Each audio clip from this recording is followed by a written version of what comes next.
arrit të kuptoj që përpos vështirësive që mjedisit të varfër, kur them mjedis të varfër, jo nga ana ekonomike, them mjedis të varfër nga komunikimi që prindi ka me fëmijën, orët e zgjatura që prindit kalojnë në punë për shkak të shumë arsyeve të tyre që ata kanë. Orari i zgjatur në çerte, orari i zgjatur në kopshte,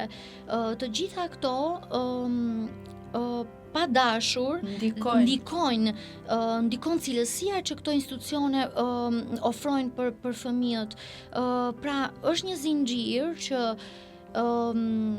lidhet aq shumë me njëri tjetrin sa që ne duhet të ndalojmë pak edhe të kuptojmë që shiko se jemi ne prindrit,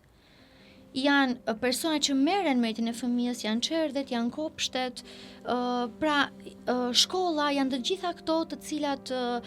duhet të pozicionohemi ndryshe, mendoj unë,